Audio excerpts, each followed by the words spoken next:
Welcome to Walpole Five-0. I'm Chief John Carmichael. Today is January 3rd, 2017. Just want to first wish you a Happy New Year on behalf of the whole Walpole Police Department. And hopefully everybody had a great holiday season and a good vacation. I know the kids certainly enjoyed it and went kicking and screaming back to school today.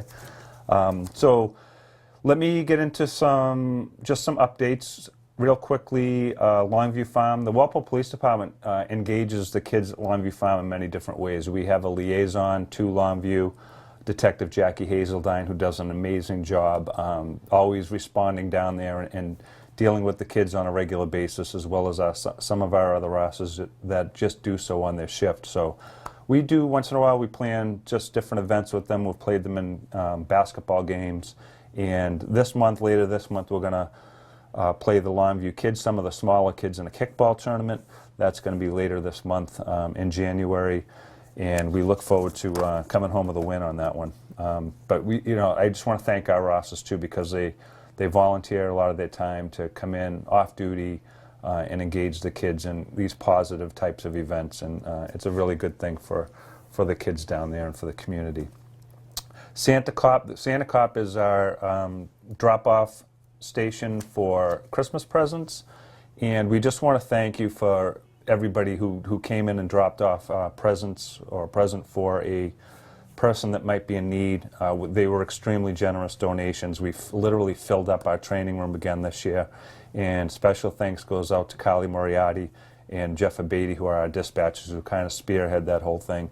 And some really nice gifts went out to a lot of kids and families who were in need during the holiday season, and it's really nice to see people step up and get those presents out there for the kids to give them a nice holiday. So thank you very much. Rad, our rape aggression self-defense class begins tomorrow night, Wednesday, and we have different programs of Rad. We have Rad Women and Rad Kids.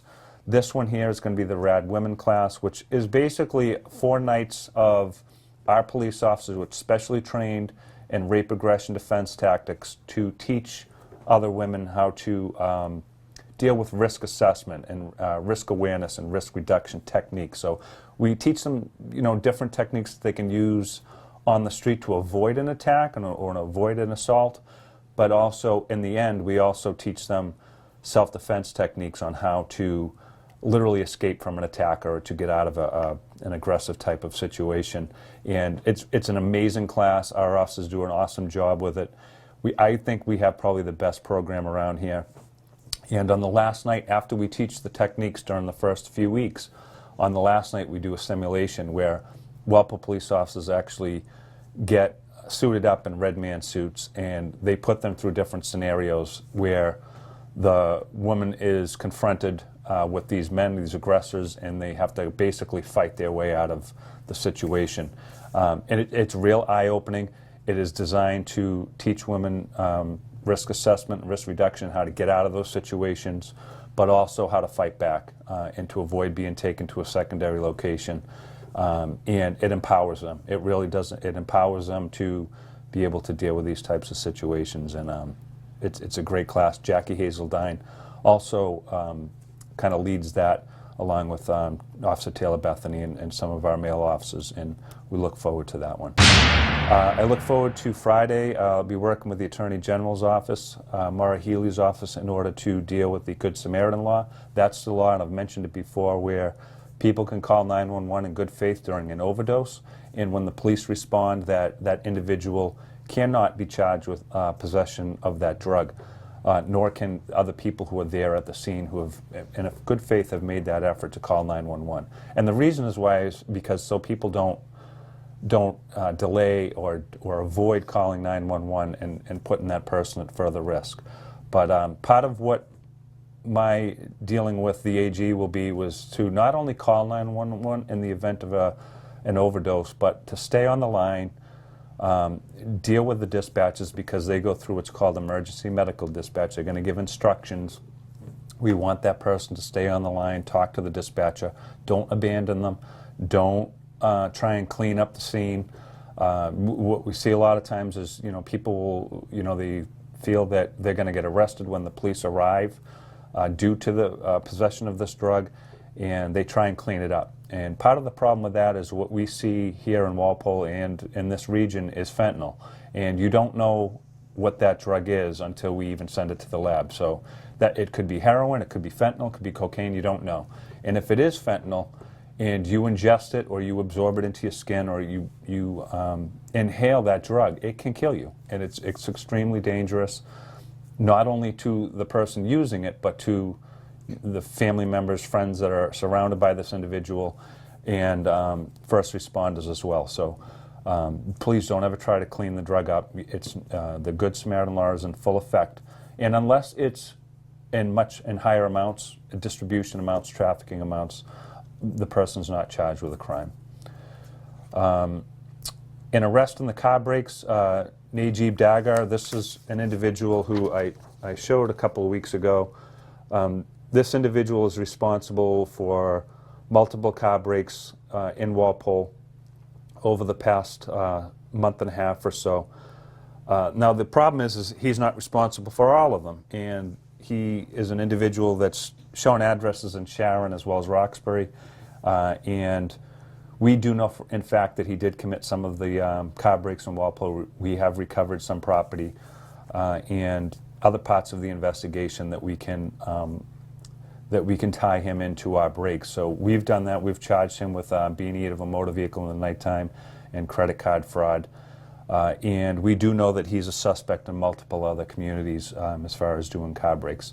Now, on the car break issue, we are still having more car breaks. So we've had North Walpole's been hit again, Petey's Pond area, as well as Congress Street, some of the streets off of Route 1A by the Norfolk Agricultural High School. And so we are still seeing car breaks. Despite the fact that this individual is arrested, there are still other people that are active out there that are breaking into cars. So please be aware of that. Into getting it, one other issue, we had a tagging incident. This occurred at the Adams Farm, at the barn that's located at Adams Farm. And this is just a photograph of the tag that was done to the barn area.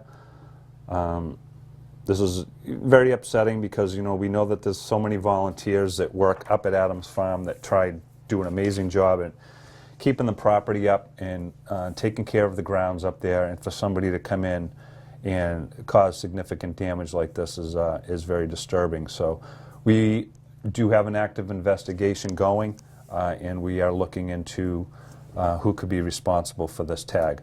Now, when somebody does tagging, there are certain things that we look for. A lot of times people that tag, especially a tag elaborate as this, there's different key terms that are used on this tag that would help us identify maybe a particular individual, which I won't get into the investigative aspect of it, but we hope to disseminate this photograph out to other area departments, and hopefully we can tie in the individual that's doing that tag into Walpole. So getting into the log entries over the past week and a half or so, because of the Christmas break, suspicious person. This was at a bus stop in East Walpole. This is kind of strange and it's unfounded. We don't know what the result of this is, but there was a male that stopped and advised two moms at the bus stop that the bus had broken down and that they had to go down and retrieve their kids. And this actually did cause the moms to go down and look for the bus and look for the location that was given. And when they got there, they found out that that was not true, that the bus didn't break down. When they did return, the male was no longer in the area. And, according to them, they believe that this individual tried to lure them away for whatever reason. Nothing was ever found to be out of place, but it was just something I figured I'd mention because it is a little suspicious. And as always, we praise the mothers for coming forward and reporting this activity in case it was something that was repetitive and occurred more than once. It didn't in this case, but we appreciate them making the call. On December 22nd, there was a larceny at Walmart. Walmart notified us that one male was running from the store and was trying to get to another vehicle that was waiting outside in the parking lot. However, because of the police response and loss prevention that were on scene. The individual ran away from the vehicle. The vehicle involved fled. Detective Toland was able to locate the vehicle that was involved, identify the operator. The other male, who had escaped on foot, was later located coming out of Grant Avenue onto Route 1. This was a significant larceny, over $250 at Walmart. The individual, it was kind of heavy traffic at the time, so once the police came in contact with this individual, he ran across the southbound lane of Route 1, got onto the median strip. Police officers were converging on him, and then he started to try and get over the median and run across the northbound lane, which we're glad he didn't, because he wouldn't have made it. Like, there was so much traffic on Route 1 that he really would have put himself at great risk when you weigh it against what the call was in the first place. So he decided to stop, and both individuals were placed under arrest for that larceny that occurred. A hit and run. Officer Parlon was on a motor vehicle stop on Washington Street last week, and he was in the 1100 block when an individual struck his cruiser from behind and then sideswiped the side of the cruiser as he was sitting inside writing a citation at the time. At the time, Officer Parlon was in a subdued motor vehicle, subdued cruiser. Wasn't the typical marked cruiser, but a cruiser with still with emergency lighting and everything. He was targeting drunk drivers and people that were just recklessly driving or aggressive driving, that type of thing. And as a result of him stopping this first vehicle, a second vehicle struck his cruiser and fled the scene. Officer Powell immediately had some back issues and sustained some minor injuries, but after letting the initial person go, he ended up going to look for this vehicle that was involved. Other cruisers assisted him, and they ended up finding it on a side street with the individual inside of the motor vehicle and trying to elude the police. And that individual was subsequently arrested for OUI liquor. He was intoxicated, failing to stop, and then leaving the scene of a crash. Officer Pylon is still out at this point, and we wish him all the best. It's never a good call to get when you're called at home to be told that one of your police officers has been injured, which unfortunately we've had happen too many times this year. And so we wish Officer Pylon the best. I know he's going to be fine. He'll be back to work soon. Another shoplifting at Walmart. This was called in at 11:50 on December 22nd. This one here was a female shopper from Boston that'll be summoned in at a future date. On Friday the 23rd, we received a disturbance on Elm Street. A woman was screaming in the middle of the roadway. The woman was identified as an Uber driver, and she indicated that she was struck in the head by one of the passengers that was inside of the vehicle, whom she'd been given a ride to. That individual was taken into custody for assault and battery assault and battery with a dangerous weapon. He struck her in the head with something, and being elderly, being 60 plus, is under the statute is what a and B on an elderly person would be, and that individual was charged with that. The passenger, who was intoxicated as much as the individual who assaulted the Uber driver, was also taken into protective custody. So, you know, these Uber drivers, I know this is a very common trend nowadays to use this ride-sharing mechanism, but you know, there has been problems with it. There is chance and potential for it to be individuals, especially those driving, to be put in dangerous situations, as this woman was subjected to here. Probation warrant. Officer Wilmot attempted to serve a probation warrant in East Walpole.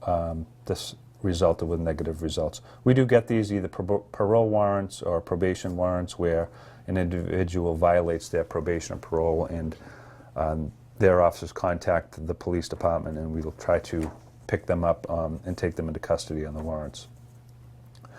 Protective custody. An individual reported a person that needed to be placed in protective custody due to intoxication. That individual apparently, upon arrival of the police, jumped out of a first-floor window, when the police arrived. However, they were able to locate this individual, place him in protective custody. And in a case like this, we transported that PC to Norwood Hospital because under the protective custody statute, the police can take somebody into custody for intoxication. We can bring them to the police station, we can bring them to a detox facility, or we can bring them to their home. And in this case, the best case scenario was to help that person get some help and get them detoxed, and that was the direction we chose on this one. Homelessness, we had a series of homelessness in Walpole where people have been setting up camp, kind of wandering around at night. They've set up tents in different neighborhoods and people's backyards and that kind of thing. And it's very concerning partly because of the weather right now. It's getting too cold out. We'll always, the Walpole Police will always try to get these people the resources that they need to get so that they're not sleeping outside and they're not sleeping in the cold and being subjected to the elements at this time of year. We will usually do is we'll bring them into Pine Street Inn or assist them getting on the bus to get them into Boston to get them to a homeless shelter. But it is dangerous because of the elements right now. We've had multiple recent incidents with 3 or 4 different homeless people wandering around Walpole. We did go back and follow up with this one, but it looks like the tent and what was left there was abandoned by these individuals. And we've also looked into these individuals for our car breaks, where have done field interview observations on them, tried to do some questioning as to whereabouts and that kind of thing, but have not been able to link any of these people that have been wandering around that may have been responsible for some of our car breaks. So motor vehicle crashes on December 24th because of the road conditions. We did have multiple crashes, none that were really significant and where there were any significant injuries or anything like that. But this time of year, just be careful. We do have the black ice issue, and as soon as the snow falls, we'll usually get some crashes right after. So always encourage people to slow down a little bit, take a little bit extra time, and get to and from safely. Hot sheet on Monday this is also on the 24th. Over the past couple of weeks, and this is, I mentioned this before, but a lot of missing persons calls, overdue persons calls, mental health evaluation type calls, especially as I mentioned this time of year, is not always the favorite time of year for everybody. And so we work very hard with multiple agencies to try and deal with people that might be leaving in distress, or overdue people, missing people, or people with mental health issues that just need another setting. And through our community crisis intervention team, we work with Department of Mental Health and Riverside and Public Health and many different organizations and agencies that help us deal with these issues. And what I want to comment on is just the issue of stigma is that in communities such as ours, sometimes, if it's substance abuse or mental health issues, there is that stigma associated with it, and there's that delay in calling the police or asking for resources when you need them. And that's what we're here for. We're here to help out with those issues, and not here to judge or anything like that, but always here to help out with any types of issues like this. And there is a lot of them, in not just Walpole, but everywhere. December 26th, tree down on Bullard Street. Officer responded to this as the call was getting called in. A vehicle drove into the tree that had fallen on Bullard Street with some minor injuries. The town was notified to remove that tree, and the Walpole Police covered the initial crash that happened because of the tree being down. And when that happens, you literally, at that time of night, it was after midnight, but you could not see the tree in the roadway. Multiple alarms that officers responded to that night because of the high winds and kind of the weather conditions that night. Multiple domestics also kind of ties in with the missing and mental health issues, but we've had multiple domestics, which I don't comment on. Even by law, we don't disseminate that in our logs or anything anymore. But always, the officers do a good job with multiple issues that we had where they helped restore peace, and Officer Maganello, even on a couple of occasions, observed these domestic situations occurring in public, and he intervened and ended up, restoring peace and bringing the people together and finding out that there was no further assault or anything like that involved with it. Man with a knife, this call came in from Longview. The staff believed that an individual made threats, and the knife was mentioned during these threats. The officers did respond. They dealt with the situation. No knife was located or believed to have been involved, but the individual had made some threats about brandishing a knife at that time. An arrest, Officer Griffin arrested an individual for a straight warrant out of Rentham District Court, and the straight warrants are when this probable cause has been identified that a crime has been committed, and the court issues a warrant for that individual to bring them before the court. And that's what Officer Griffin located this individual that has a straight warrant out for his arrest. On December 27th, suspicious activity. This is just one of those things I put in there because Officer Doherty observed a male near a motor vehicle in the 7-Eleven lot, and this individual, and I won't get into exactly what their behavioral indicators were, but they were acting strangely, meeting with other people, and then seeing a cruiser in sight kind of put them even more in high alert.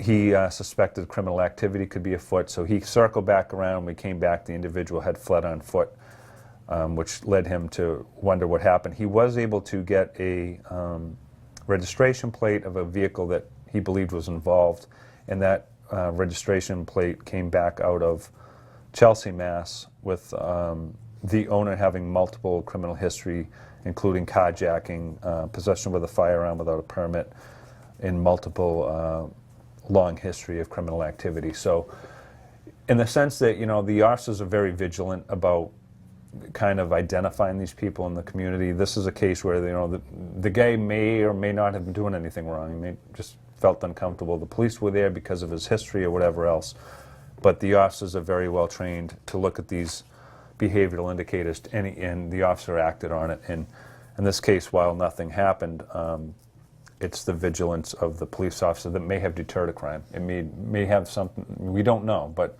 there could have been something that was about to take place, perhaps a robbery or some other type of criminal activity that may have been averted because of the officers checking on this to find out what was going on. So good job on that. New Year's Eve. So New Year's Eve is always a major concern of ours for public safety wise for a variety of reasons. You've heard it be called, amateur hour and amateur night and that kind of thing, which it may or may not be, but it's always a night where, people are out celebrating, and the potential is always there that some bad things can happen. So it's always a night that we have concerns with, and this year was no different than most, but we did have 3 overdoses that were reported on New Year's Eve at that time, and I will get into the overdose statistics because since it is the end of the year, we did have a disturbance in North Walpole where a 27-year-old male was involved with being out of control and destroying property and that type of thing, and the officers responded, and that individual overdosed and was Narcaned, and the victim had been unconscious upon police arrival. And on this person, they ended up finding about 17 grams of heroin and or fentanyl. We don't know which it is. We don't field test it anymore because, as I told you about, we don't know what it is either, and we don't want the officers to be exposed to it and literally kill them as well. So we try not to, we treat it very cautiously. 17 grams of heroin is just below the trafficking tier, the first tier trafficking weight, which is 18 grams. It's a significant amount of heroin. It is more than what an individual would use for personal use, and as a result, that individual will be charged with possession of that drug with intent to distribute. Now, if it had been another gram, that would have been kicked up a notch to possession, or that would have been kicked up to trafficking weight. But in this case, since it's just below that 18-gram threshold, it will be a charge of distribution, possession with intent to distribute. Now, as I mentioned, the Good Samaritan Law, there's a little different because when the police go to a call and it's a user who is in possession of this drug, that's one thing. But when we go to a call and it's much more higher amounts that are not significant, are not consistent with personal use, then we do take action, as in this case. And ultimately, still, this individual was a user, and we hope that he'll get some help as he's received in the past couple of days. We also had we responded to another overdose in North Walpole. Upon arrival of the police officers to this call, there was an unconscious 16-year-old female who was not from Walpole, but was involved at this house party where there were signs of underage drinking, and this girl was also found unconscious, was also Narcaned, and was transported to Norwood Hospital to be evaluated over there. Another disturbing case, this one here, obviously still under investigation, not sure all of the details behind this, but it is kind of alarming because for a 16-year-old, that is very young for our overdoses that we have been dealing with over the past 5 or 6 years. We responded to another overdose in South Walpole. This was a 27-year-old male who apparently stated that they were using liquid cocaine. There is forms of liquid cocaine. I'm not sure if that's what it was or if it was heroin or what it was, but this individual overdosed on whatever they were consuming, whatever substance it was, and they were ultimately transported to Norwood Hospital as well. On the same night, we responded to another underage drinking party, which came in as a disturbance. And this is how we usually get them. It'll be a neighborhood disturbance where there's just loud music or a fight, or it's usually something that sparks the neighbors to call the police, which happened in this case. And when we got there, the police officers responded. There was multiple underage kids who fled the scene. Some of them fled through backyards. Some of them fled into the house. Some of them were still in the house. And the officers responded, investigated. In this case, the parents of the kids who were on scene were notified to come pick up the kids, and some will be summoned in, well, I shouldn't say summons, but set up for hearing. What we usually do is if it's a case like this, we set it up for hearing so that the kids will go to juvenile court and will be diverted out so that they get some awareness and some education about the underage drinking issue. These situations are always very difficult for the police, especially when there's multiple kids being involved. They can be dangerous because kids fleeing and that kind of thing. But we made it through New Year's Eve without any major tragedy, and I guess we should be grateful for that.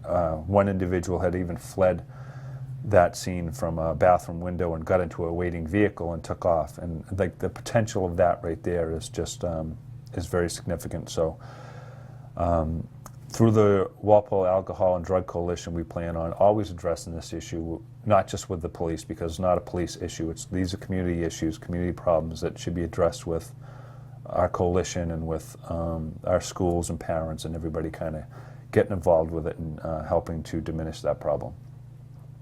Reported gunshots that same night. That was on Diamond Pond Terrace. The caller stated they actually saw the muzzle flash and heard rounds being fired. The officers responded. The person was gone on arrival. There was no ballistics found on scene. There was nothing else found on scene that would indicate any difference in whether or not it was actually gunshots or fireworks or what it was. So breaking and entering, an individual on that night, homeowner called and said there was somebody in their home on East Street, and there was signs of forced entry. There was an individual who was located inside that home who was intoxicated and apparently had broken into the wrong house, was looking for his friend or friends at a different location, and went to this house and went in. Now that's very alarming for an individual or a family to be awoken at night to find somebody is in your home, as was this case. So this individual was placed under arrest for breaking and entering in order to commit a misdemeanor,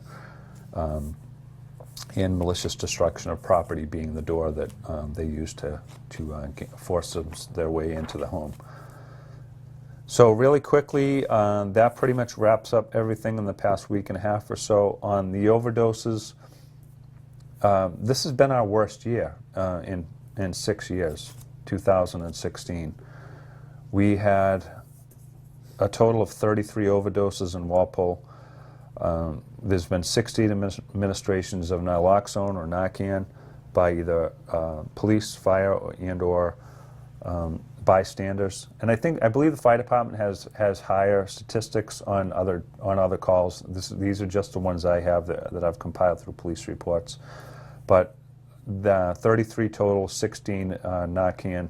We've had 7 fatalities, and most of them have been opioid type of drugs that have been causing these overdoses.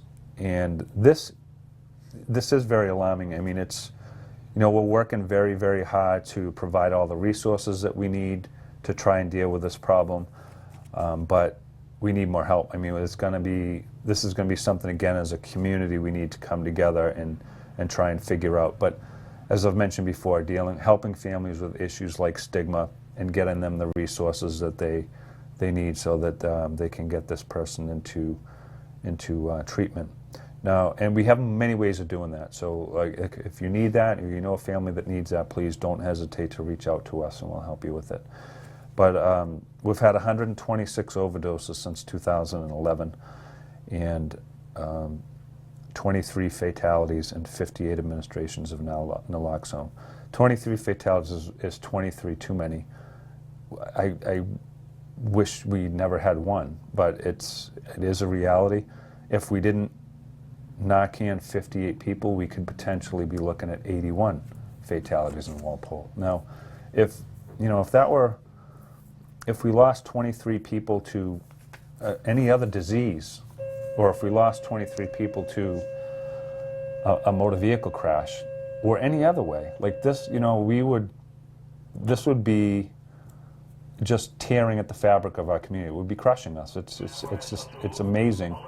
And as a state, as a community, as a nation, whatever we got to do, we have to come up with more ways to try and deal with this problem, because it's not getting better.